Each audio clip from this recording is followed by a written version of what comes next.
हे पहा आपला पुढचा मागचा भाग जोडून झालाय। आता आपल्याला या ब्लाऊजला स्लीव जोडायचे, तर हे गोलवा खोलवा कळत नाही भरपूर मैत्रिणींना। तर हे पहा, हा आपला जो दिसतोय ना, हा फुगीर भाग, याला गोलवा म्हणतात, आणि हा खोल भाग। आणि मग जोडताना काय करायचं, नेहमी आपल्याला खोलवा जोडायला घ्यायचा आहे। पहा असं शोल्डर असा ठेवून घ्यायचा आणि नेहमी हुकपट्टीच्या साईडने खोलवा जोडत पाठीमागे जोडत यायचं। आणि हे पहा, आपला सेंटर काढून घ्यायचा याचा बाईचा, आणि बरोबर या खोलव्या ह्या शोल्डर पासून इकडं चेक करत जायचं। पहा, हा आपला खोलवा।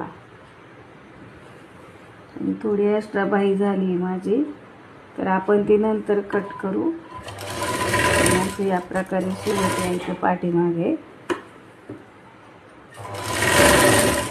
नेहमी ब्लाऊजची बाही पहिल्यांदा खोलवा शिवून घ्यायचा, म्हणजे चुकत नाही आपली बाही। आणि बाही जोडताना पुढच्या बाजूने हुकपट्टीच्या बाजूने मागे यायचं। ही पहिली बाही बरोबर जोडली ना की तुमचा गोलवा खोलवा कधीच चुकत नसतो। आणि हे पहा, आपली दुसरी टिप मारायची चालली, डबल टिप त्याच बाहीला। आपण हा आधी खोलवा जोडून घेतला आणि आता दुसऱ्या साईडचा गोलवा जोडायला घेणार आहे। आणि हे पहा, आपली बाही कशी जोडली गेली, एकदम छान।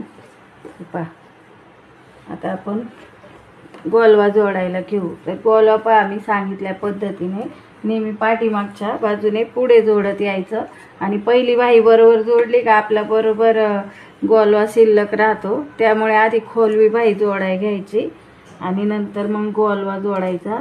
गोलवा जोडताना पाठीमागून पुढे जोडत यायचा। हे पहा, आता आपलं पाठीमागच्या साईडने आपण पुढं बाही जोडत येतोय।